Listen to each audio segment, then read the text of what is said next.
try to find links, but we kind of try to find kind of common background for all of us. In music, I will talk about harmony, one will talk about music perception in general, and Eli will talk about surprise, and Tali will talk about surprise, and Eli will talk about the auditory system, and Tali will also talk about physics of sound, and so on. So I'm going to give you a short introduction to this introductory part. So it's an introduction for introduction. And later on in the course, we'll talk mainly about surprise, and we'll talk about more advanced issues. So now it's an introduction to the first part of the course. And I will give you some provocative personal takeoff on this subject. And it's a task that I was given 5 years ago. And someone, a filmmaker, contacted me and asked me if I can write a piece for string ensemble, a Mongolian throat singer, and overtone master from Germany, and Jerusalem diva called Victoria Hana. And I said, of course, but I didn't have any clue about overtone singing, what is throat singing, what is it all about. So I was sent a recording. It was the first time that I ever heard something of this kind. Okay, so I'm just let you hear what I heard, and then probably will make you more confused than I was.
And I've been informed that he speaks only Mongolian.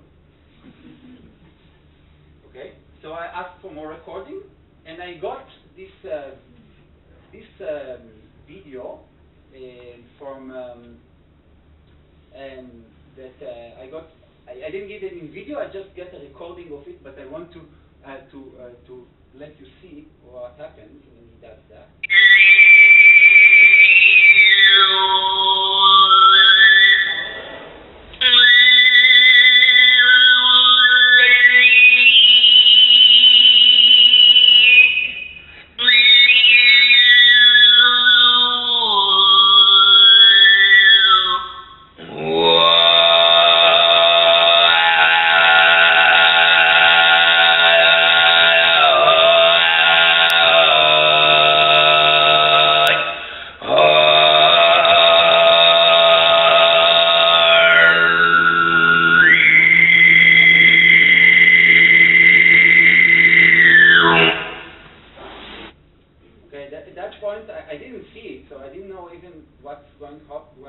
How it happens, and when I asked for kind of musical context and not only a kind of sounds, then I got this kind of piece that I will never be able to write something like that.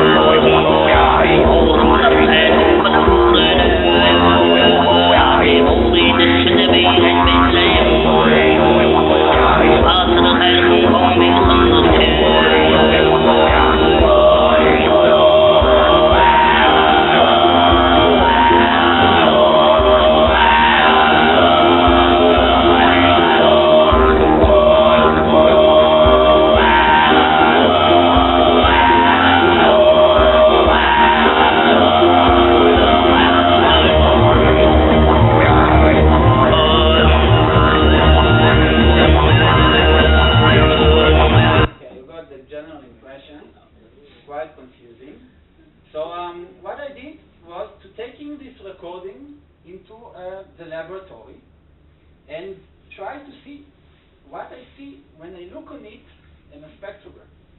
And Eli and Tali will both kind of dedicate some part of the lecture to what is a spectrogram.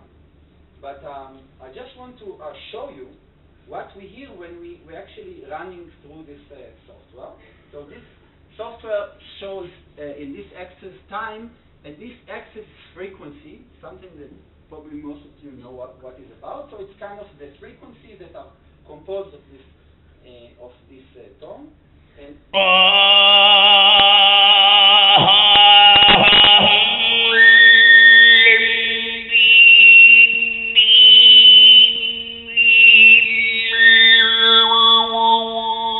this example,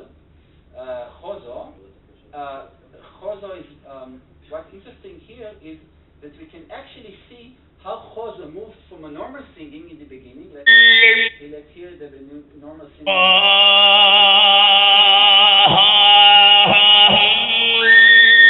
Something happens to his voice, but we see similar structure, okay? There's some structure, and the same structure appears also in the overtone singing, but he is doing something that is kind of modulation on this. So we see this structure. This structure is the overtone structure of his voice, generated from his throat.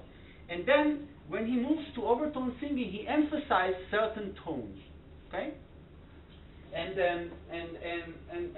so basically what you can learn from this is the great difference between normal singing and overtone singing. And basically you see the same pattern. You see a bass tone. This is the note that he sang in the beginning. Oh, okay. This is relatively not very low sound for a man. This is middle A. Okay. This is just in the normal range of every man.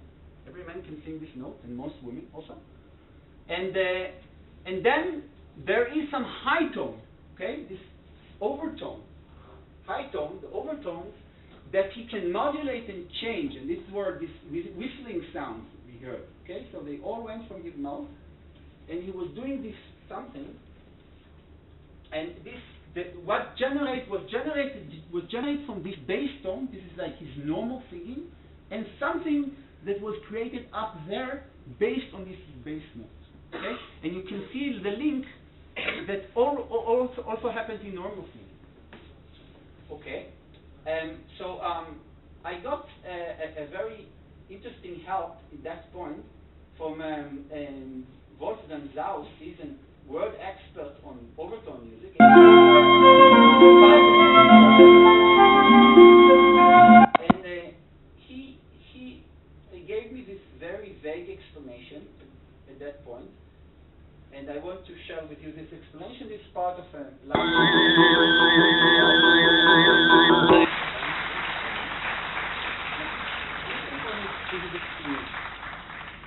Boker Tov. What you just heard was overtone singing from Mongolia. Overtone singing is the art of singing with two melodies simultaneously. This every one of you could do, and you do actually during speaking. Speaking is one special kind of overtone singing.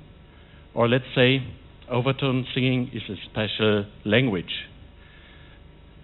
Overtone singing is the language that is common to all languages in the world. Every word that is spoken on the world uses the same overtones. So these tones that came like a whistling out of Jose's voice, they are the connecting of all people in the world. Victoria will tell you a little bit more about the background of our project. I will say a few words about overtone singing. If I sing one tone, ah, I actually sang a full orchestra of 50 tones. But you didn't hear them. Now I separate them.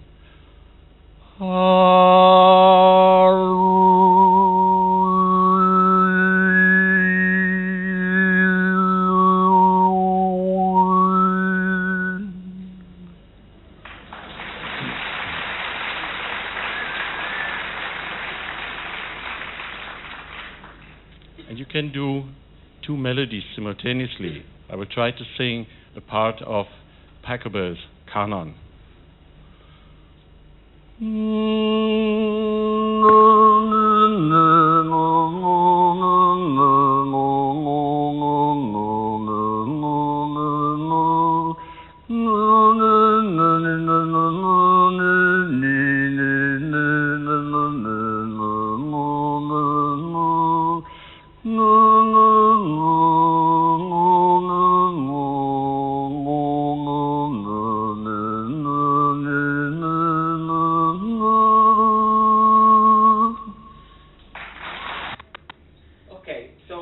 The explanation of Wolfgang Sauss is pretty much accurate.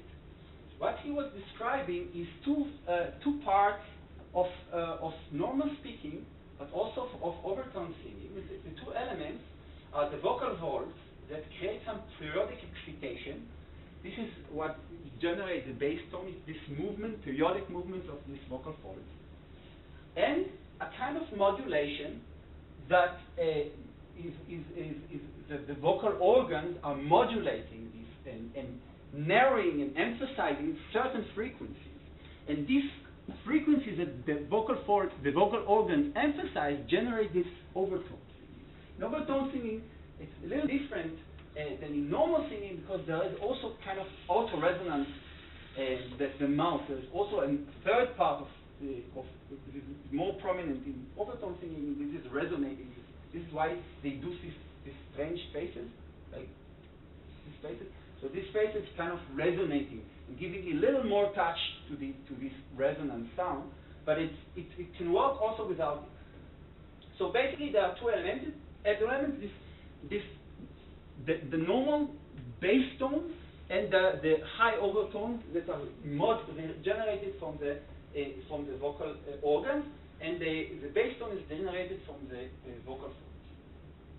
So to show you that, and this is exactly the core essence of speaking. Okay, when you speak, you do that. You actually modulate your bass tone. The bass tone is this thing that I talk, and then the vowels and a lot of what makes the language generated from this modulation on top of this bass tone. So to show you that I can actually can create something very meaningful from this very simple idea, I show you a demonstration that actually I stole from Tali, from one of Tali's lecture, and this demo is a demonstration of vowels. And everything, and the whole story is this story that Wolfgang Sauss told you. There is a excitation, and here it's modulated by a square wave, just a simple square wave. And there is a certain filter, very simple filter, with just 4 frequencies, emphasizing these 4 frequencies. And now I'm going to move on this space, and you hear different vowels. So everything here is computer generated, it's a model. And the only thing that are here is this bass tone generated from the excitation, okay? And the overtones structure that are kind of models the vocal folds. And there are only 4 peak frequencies, 4 peak filters.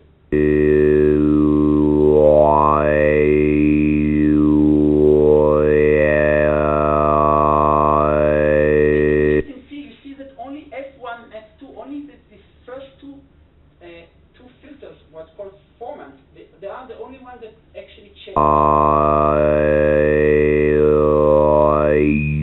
This is similar to Hauser's voice, isn't it? Okay, this is similar to what he did, and that's exactly what he's doing. He's saying R.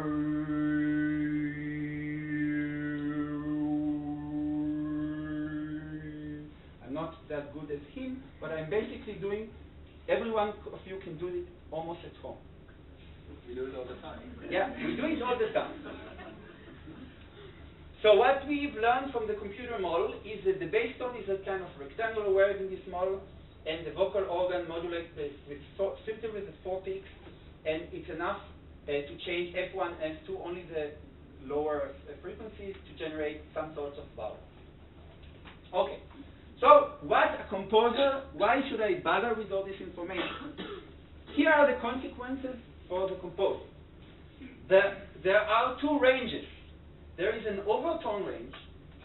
There is a bass tone. First off, let's start. There is a bass tone range that is just normal singing. So whatever possible in normal singing is also possible to, the bass tone can be anything that a man can do. Okay, that's what I've learned from Chozo. He has a very limited range, actually more limited than most of men, that he can only sing in about a fifth. Okay, that's his range, his singing range. Okay, that's it. And he has an overtone range that is based on this range, and this is emphasizing certain frequencies that sequence of notes when he's doing normal singing. So the overtone range is independent from the singing range. Okay, every note that is possible in this singing range and can be obtained from this tone. And the overtone range is possible, and there are only certain combinations, the ones that are multiplicity of the bass frequency. Okay, so that the only notes that's possible are the ones that already appear in this bass tone in this very limited set. You can see it, for example, here it's A, and there's only certain tones possible. Okay. So, a question for composer. What are the combination of melodies that are possible? Okay? So one possibility is to fix the bass tone. Okay?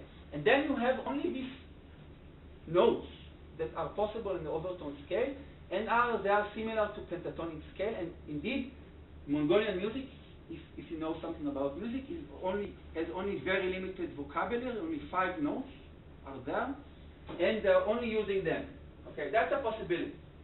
But I wanted to do something more elaborate. So I thought, how could they do something that will not sound like a Mongolian music? Okay, something.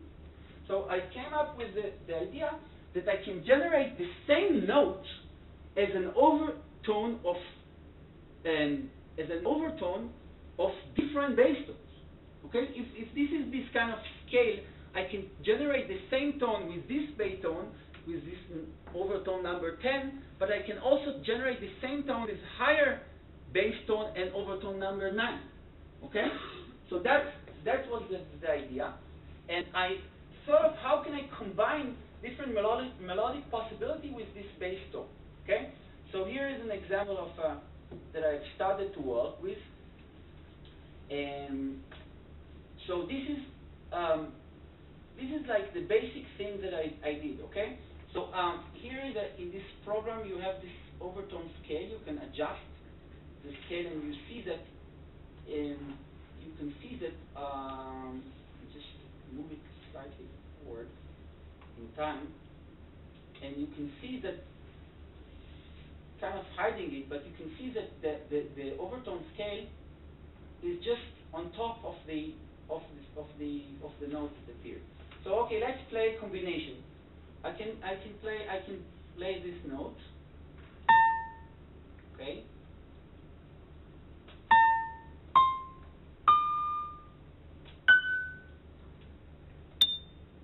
No, this. Oh wait, the resolution is here. It's slightly changed. I can play this. Okay, this is kind of few notes, but now I can change the bass tone to different bass tone. Okay, and then I can play the same note here. So I can tune it slightly. And the same tone, the last tone that we heard before, could be also a different overtone for a different bass tone. Okay? And now I can go back and play with this new bass tone.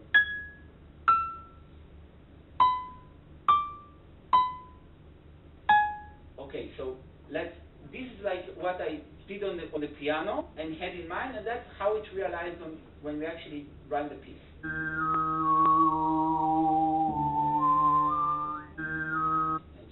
Run it from the beginning, you'll hear it.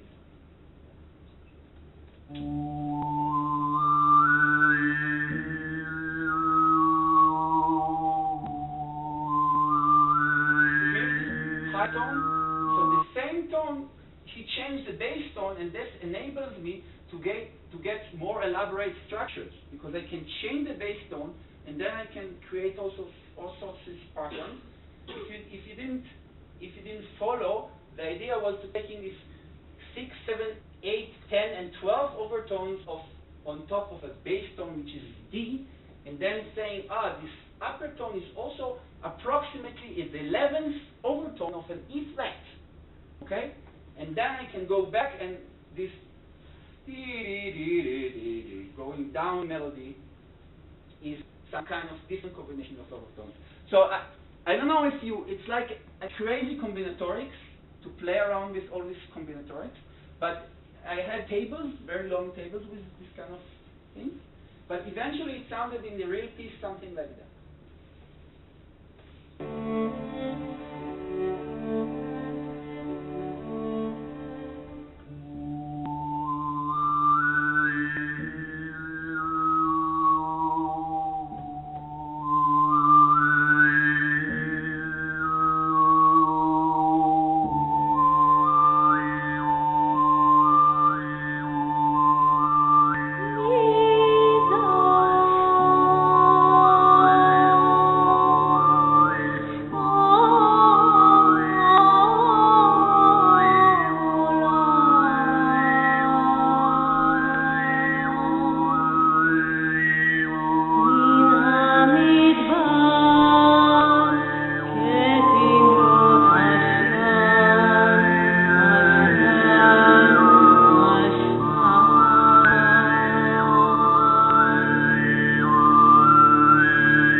I use the fact that the same interval can appear on two different bass notes. Okay? So he changed the bass note, but the overtone is independent to his thing. So another thing is that kind of in thinking as a composer, I was thinking, do I want to hide the bass tone?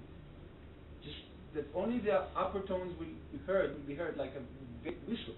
In this case, I use the strings to mask our ability to hear the tones. Okay? So I just wrapped the music with strings, and then only the high tones is evident. But sometimes I want to do something different and expose the virtuosity of this singer that actually can. And in this specific example, I'm almost done, but this specific example, he sang the same higher melody with two different bass tone structures. So this is like an excerpt from the piece.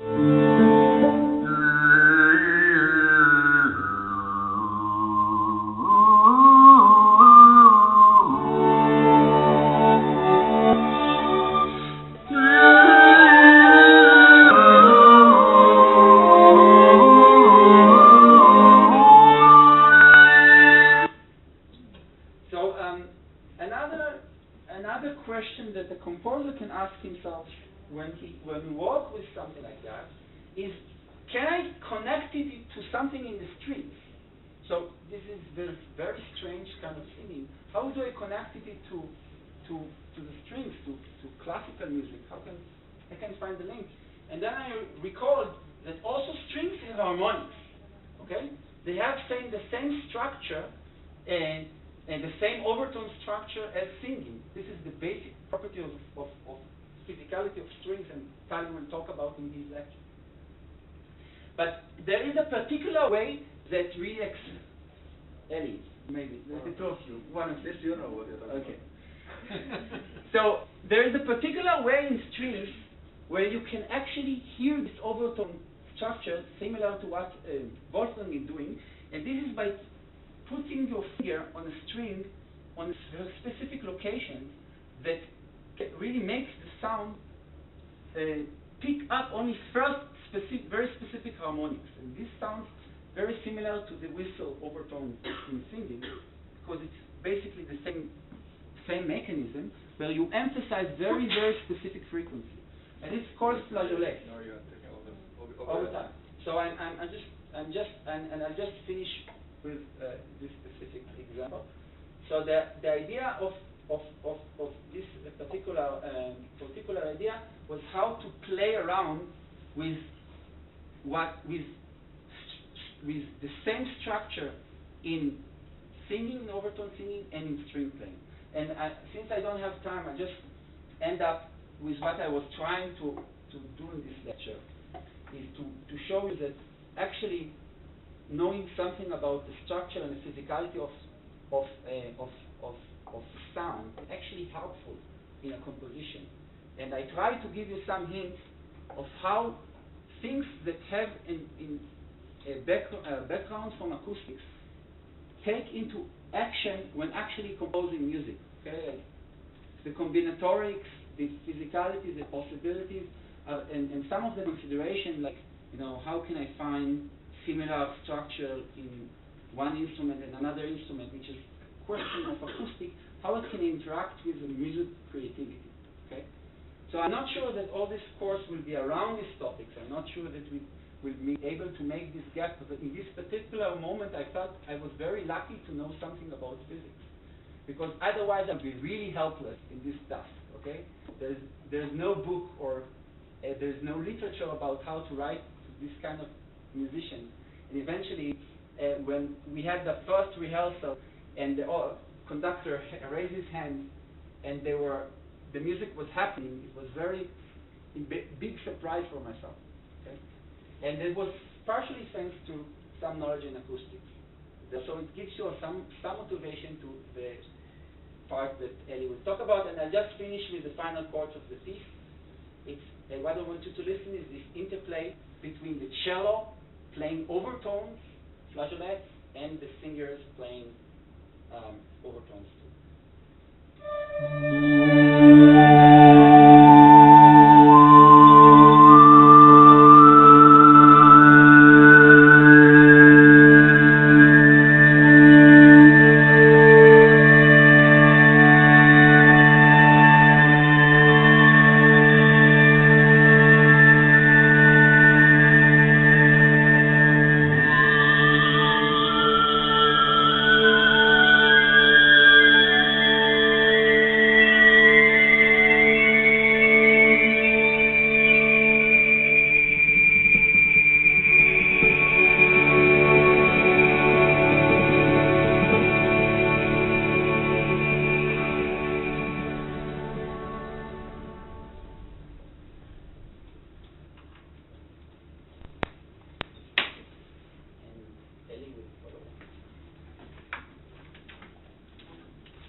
Actually not easy to continue after